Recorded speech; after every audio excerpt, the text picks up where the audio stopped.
गुलाम online classes में एक बार फिर स्वागत है। आज आप हमको सरल मशीनें पढ़ाएंगे। सरल मशीनें के बारे में चर्चा किया जाएगा। क्या सिंपल मशीन, इसके बारे में चर्चा कर। सरल मशीन क्या होता है कि इसके ये बल आघूर्ण के सिद्धांत भी कार्य करता है। किसके सिद्धांत पे कार्य करता है? बल आघूर्ण के सिद्धांत पे काम करता है। यानी ये सरल मशीन वह युक्ति है जो बल आघूर्ण के सिद्धांत पे कार्य करता है। इसकी सहायता से किसी एक बिंदु पे हम बल लगाकर किसी दूसरे बिंदु से हम किसी बोझ को उठा सकते हैं। इस तरह से आप देखते होंगे एग्जाम्पल में कौन कौन सा है, जैसे उत्तोलक, अनाथ कोई तल है, घिरनी है, एटसेट्रा। यानी उत्तोलक वह ये युक्ति है जो बल आघूर्ण के सिद्धांत पे कार्य करता है और इसकी सहायता से हम किसी भी वस्तु को एक स्थान पे बल लगाकर दूसरे स्थान पर से किसी बोझ को उठा सकते हैं। जैसे उत्तोलक, अनाथ तल, घिरनी तल इत्यादि आपके एग्जाम्पल आपको देखने को मिलते हैं। अब हम जानेंगे कि उत्तोलक क्या है।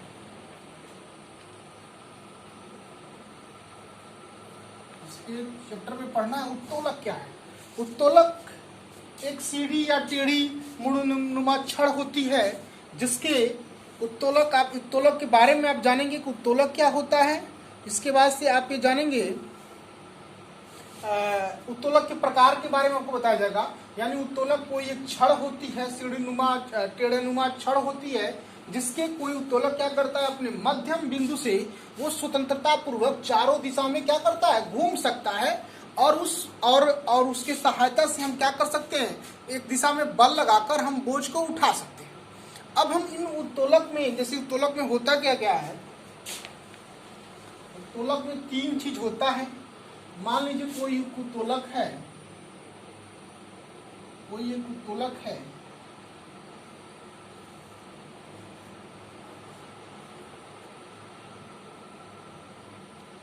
यहाँ उसका आयास होता है, यहाँ बल लगाया जाता है। ये मान लीजिए भार है तो ये इसका क्या होगा, आलम्ब होता है। आलम्ब मतलब वह बिंदु होता है, आलम्ब वह बिंदु होता है जहां से हम क्या कर सकते हैं, किसी भी उत्तोलक यहाँ से आसानी से घूम सकता है। इसका मध्यम बिंदु होता है। यानी किसी भार को उठाने के लिए हम एक तरफ बल लगाते हैं तो हमारा भार उठता है। इसे हम कहते हैं आयास भुजन, इसे हम कहते हैं आयास भुजन, इसे हम कहते हैं भार भुजन।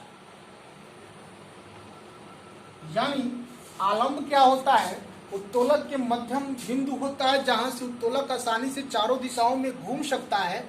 आयास होता है जब हम किसी को भार को जो उठाते हैं उसके लिए जो बल लगाते हैं उसे हम आयास कहते हैं। और जो आयास यानी जो बल लगा के जो बोझ उठाते हैं उसे हम भार कहते हैं। यही इसका तीन कंपोनेंट होता है, आयास, आलम्ब और भार। अब आयास और आलम्ब और भार की स्थिति के इधर उधर होने से उत्तोलक आपके मुख्य रूप से, उत्तोलक मतलब इसके प्रकार बदलते हैं। यानी अब इस स्थिति में उत्तोलक कौन सा रूप है, फिर दूसरी स्थिति में कौन सा है। इस तरह से उत्तोलक के तीन प्रकार होते हैं। एक प्रथम प्रकार का उत्तोलक होता है, द्वितीय प्रकार का उत्तोलक होता है, तृतीय प्रकार के उत्तोलक होता है। इसकी सहायता से हम इन चीजों को समझेंगे बारी बारी से। पहले हम इसका उत्तोलक का एक सिद्धांत के बारे में चर्चा करेंगे कि जो आपका एक प्रिंसिपल है ये क्या क्या है।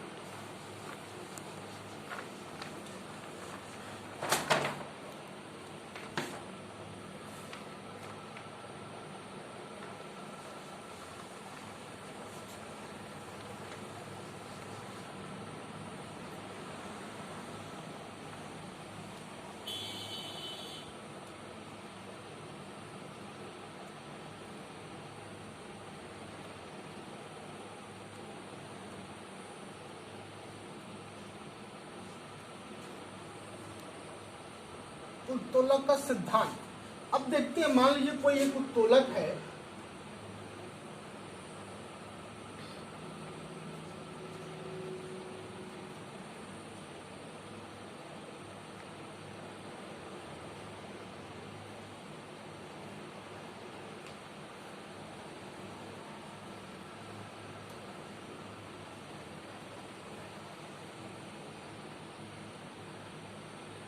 यहाँ इसका आलम्ब है, हम इसे A मानते हैं, हम इसको B मानते हैं, फिर हम इस साइड को क्या मान लें, P माने या W माने। मान लीजिए A मानते हैं, इसे B मानते हैं, इसे हम आयास को P मानते हैं, इसको वेट को W मानते हैं। अब उत्तोलक का सिद्धांत ये कहता है कि आयास, ये जो आयास भुजा है और गुणे आयास का गुणनफल, ये भार गुणे भार भुजा के आपस में क्या होता है, बराबर होता है। संतुलन की अवस्था में हम यही कहेंगे, संतुलन की अवस्था में, संतुलन की अवस्था में क्या होता है, आयास गुणे आयास भुजा बराबर भार गुणे भार भुजा। तो क्या है आयास जी, T है, आयास भुजा क्या है, T, यानी ये दूरी जो हमारा ये है, ये हमारा आयास है, यानी हमारा ये आयास क्या हो जाएगा, ये आयास भुजा ये हो जाएगा, और भार क्या है, W है, भार भुजा क्या है, B। ये मान लीजिए हम इसको रिलेशन फर्स्ट। अब आइए हम यांत्रिक लाभ पे तुलना करेंगे, यांत्रिक लाभ पे चर्चा करेंगे कि यांत्रिक लाभ क्या होता है। हम यांत्रिक लाभ पे चर्चा करेंगे कि यांत्रिक लाभ क्या होता है।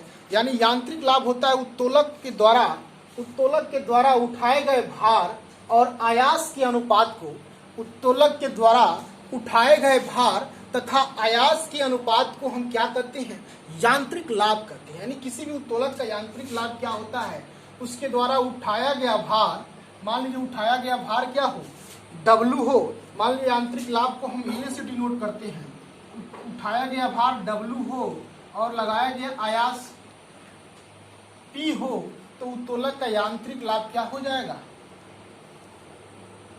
ये हो जाएगा A बराबर W/P, जहां W क्या है, उत्तोलक के द्वारा उठाया गया भार, और P क्या है, उत्तोलक के द्वारा लगाया गया आयास। अब हम देख रहे हैं रिलेशन फर्स्ट से हमको एक चीज मिल रहा है, हम यहां से देखेंगे कि रिलेशन समीकरण फर्स्ट से देख रहे हैं कि A/B बराबर हम लिख सकते हैं W/P, A/B बराबर हम लिख सकते हैं W/P। देख लीजिए यहां से लिख सकते हैं, किनारे समझ लीजिए, T गुणे A बराबर W गुणे B। तो यहां से तो हम ये लिख ही सकते हैं कि A/B बराबर W/P। यही चीज हम यहाँ लिखें और कोई अपने मन से नहीं लिखे, A/B बराबर W/P। अब देखिए, अभी हम इक्वेशन 2 में क्या कर रहे हैं, W/P को ही हम क्या कर रहे हैं, A कह रहे हैं। यहां से यानी हमारा एक रिलेशन आपके बीच बन रहा है, A बराबर W/P बराबर A/B। ये हमारा यांत्रिक लाभ है। यांत्रिक लाभ का एक और रिलेशन आपको मिल गया। ये यांत्रिक लाभ क्या है, भार बटा आयास और आयास भुजा बटा भार भुजा, ये हमको यांत्रिक लाभ आपको मिला। अब देखिए यहाँ का 3 कंडीशन आपको मिलते हैं। प्रथम कंडीशन, अब एक चीज आपको इक्वेशन मिला, प्रथम कंडीशन क्या है, मान लीजिए संतुलन की अवस्था में यानी हमारा आलम्ब क्या हो, बीच में हो, तो भार उठाने के लिए हमें, आलम्ब यदि हमारा एकदम बीच में स्थित है, तो हमें भार उठाने के लिए क्या होगा, हमें भार उठाने के लिए समान क्या करना पड़ेगा, समान हमको आयास लगाना पड़ेगा। यानी यहाँ पे हमको मिलेगा P बराबर W। जब हमारा आलम्ब बीच में हो तो 2 kg भार उठाने के लिए हमको 2 kg का आयास लगाना पड़ेगा, ठीक है। अब यहाँ पे अब देखिए, अब यहाँ पे मान लीजिए दूसरा कंडीशन होता है, यदि मान लीजिए आयास भुजा बड़ा है भार भुजा से, तब हमको किसी को भार उठाने के लिए कितना आयास लगाना पड़ेगा। तो जब मान लीजिए हमारे सामने कोई भार है और यदि उसका आयास भुजा बड़ा है भार भुजा से, तो हमें उसके भार से कम आयास लगा देंगे तो भी हमारा भार क्या हो जाएगा, उठ जाएगा। यानी P is less than W, P less than W, यानी जब आपका आलंब और आयास के बीच में दूरी अधिक है तो आप कम बल लगाएंगे तो भी आपका क्या हो जाएगा, भार आपका आसानी से उठ जाएगा। तीसरी condition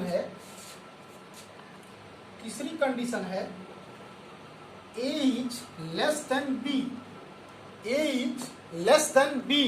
A is less than B में क्या होगा, जब आपका आयास भुजा, यानी ये क्या है, यही ना आयास भुजा है, इसी को हम कहते हैं क्या, आयास भुजा, इसी को कहते हैं आयास भुजा, और इसको कहते हैं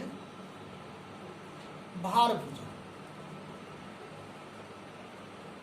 इसे कहते हैं भार भुजा। यानी अब हम देखते हैं कि जो आयास भुजा है, अब आयास भुजा है वो छोटा है भार भुजा से, तो कोई भार हमारा क्या हो, कोई भार हमारा हो जिसको कहने मतलब उसको उठाना हो तो हमारा कितना आयास लगाना पड़ेगा। जब A is less than B, यानी आयास भुजा भार भुजा से छोटा है, तो किसी भार को उठाने के लिए हमें उस भार से अधिक का आयास लगाना पड़ेगा, यानी P is less than W। एक कंडीशन होता है यांत्रिक लाभ का। कब कब होता है, 3 कंडीशन आपको बताए गए। यांत्रिक लाभ क्या होता है, यांत्रिक लाभ क्या होता है, किसी भी उत्तोलक के द्वारा उठाया गया भार और उसके लगाए गए आयास के अनुपात को हम क्या कहते हैं, यांत्रिक लाभ कहते हैं। यांत्रिक लाभ के बारे में आपको एक उत्तोलक के सिद्धांत के सहायता से यांत्रिक लाभ के बीच का एक रिलेशन निकाला गया, और उसके बाद से आयास भुजा और भार भुजा के रूप में मुझे एक रिलेशन मिला। तो अब हमने देखा कि हम इसको आप इस चीज को समझने के लिए तराजू का जो होता है गांव में, जो तराजू का पलड़ा आप देखते हैं, उसको आप लेकर एक बार चर्चा करिएगा, देखिएगा। अब देखिए आप देखते हैं कि जब पार्कों में जाते हैं और पार्कों में क्या होता है, दोनों तरफ जो झूला, दोनों तरफ जो लगा होता है, स्टैंड लगा होता है, तो आप देखते हैं कि जब बच्चा किनारे किनारे पे बैठता है तो उसका संतुलन किस अवस्था में होता है, और जब बच्चा मान लीजिए क्या है, ये कोई स्टैंड है और इधर दोनों किनारे सब बचा, यहाँ बच्चा बैठ रहा है, तो अब देखिए जब वो किनारों पे बैठता है तो किस तरह का संतुलन होता है। जब कोई बच्चा यहाँ बैठा, कोई बच्चा यहाँ बैठा, तो उसका संतुलन की अवस्था बिगड़ जाती है। उसका कारण क्या होता है, यही A और B की जब मानों में परिवर्तन होता है तो हमारा उसका स्थिति परिवर्तन होता है। इसलिए हम आपको ये बताए हैं कि A बराबर B क्या होता है। जब A बराबर B होगा संतुलन की अवस्था में, तो आयास जितना कोई भार होगा उतना ही का आयास लगाना पड़ेगा।